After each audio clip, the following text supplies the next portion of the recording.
On parle environnement comme chaque lundi. Bonsoir à tous si vous nous rejoignez dans Planète Locale, premier numéro de l'année. On est ravis de vous recevoir. Ce soir, on vous propose d'en savoir un petit peu plus sur les tourbières, ces zones humides essentielles pour la biodiversité. Comment les préserver? On a le plaisir de recevoir le conservateur botanique national de Bailleul, Vianney Fouquet, qui est guide nature, et notre invité. Bonsoir Vianney. Bonsoir. Et merci beaucoup d'être avec nous, notre partenaire Terre et Territoire. Encore une fois pour cette saison, et c'est Hélène qui nous accompagne ce soir. Ça va Hélène? Ça va. L'été s'est bien passé? Très bien. Alors, les tourbières, on va voir un petit peu justement, Hélène, si vous êtes au fait de cette actualité. Les tourbières en chiffres, déjà pour commencer dans notre région, on en compte 25 à 30 000 hectares, le quart des tourbières françaises qui se situent en Hauts-de-France. Pourquoi? Eh bien, la majorité se situe dans la Somme, donc notre département voisin. L'engagement du Conservatoire botanique national de Bailleul, justement, sur ce sujet, on va y venir avec vous, Vianney. Peut-être revenir sur cette définition de tourbière. Oui. En deux mots, c'est quoi? Oui, parce que c'est un milieu assez singulier, assez spécifique.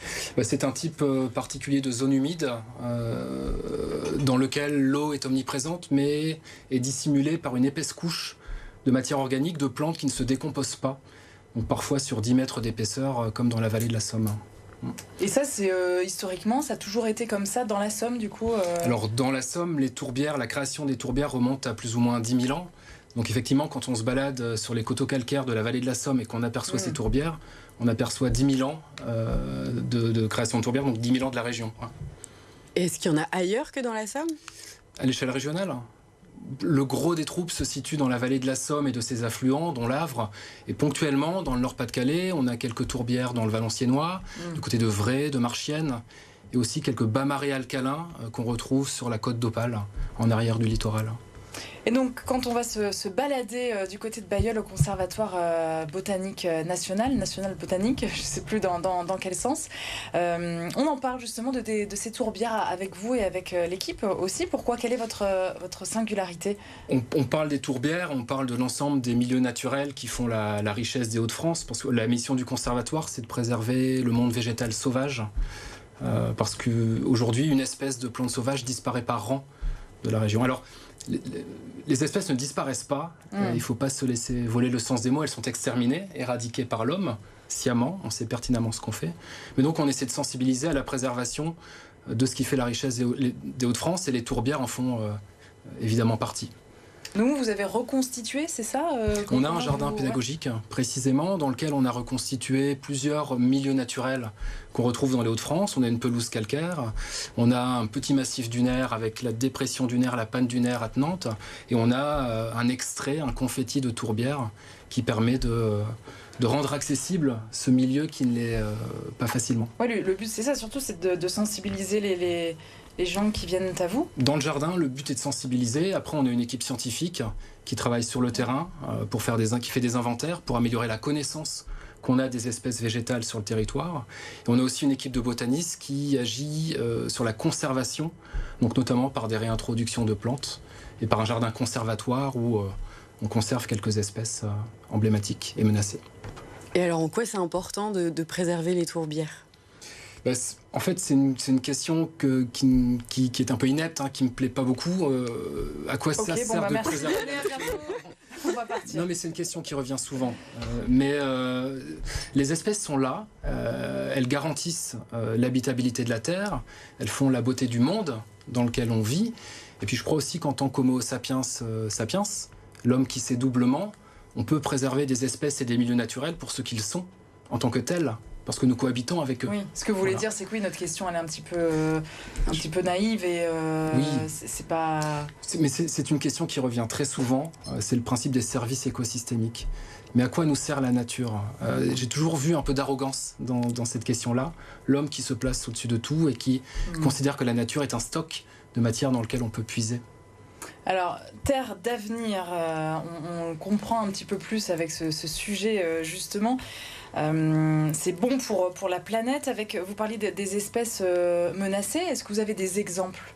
Dans les tourbières, ouais. Oui, on pourrait citer l'espèce végétale qui revient le plus souvent, c'est une orchidée en plus, qui s'appelle le Liparis de Lezeul. On a une quarantaine de stations, d'endroits où cette espèce pousse dans les Hauts-de-France, et on est l'un des bastions européens de l'espèce, avec la Bretagne et la région Rhône-Alpes aussi. Donc c'est intéressant de montrer que derrière l'image froide, humide et grise qu'on a des Hauts-de-France, où la nature peine à trouver sa place, on a quand même des joyaux et des responsabilités à l'échelle européenne. Ça, c'est une idée reçue qu'on a Oui, et qui se vérifie en partie. C'est vrai. On ne va pas se mentir, dans la région des Hauts-de-France, on a une nature qui est quand même sacrément dégradée. Ouais. Parce qu'il y a beaucoup de bassins de population. Il y a une histoire, effectivement, une histoire industrielle, et puis une histoire agricole aussi. On est une région plutôt plate, avec d'épaisses couches de loess. Donc le loess, c'est un limon éolien qui est extrêmement fertile. C'est plat, c'est fertile, donc l'agriculture industrielle sont des données à cœur joie pour organiser le casse du siècle. Quoi. Le casse du siècle. Oui. Quand on nous demande quelles sont les causes de l'effondrement du vivant aujourd'hui, la réponse convenue, c'est de dire que c'est multifactoriel.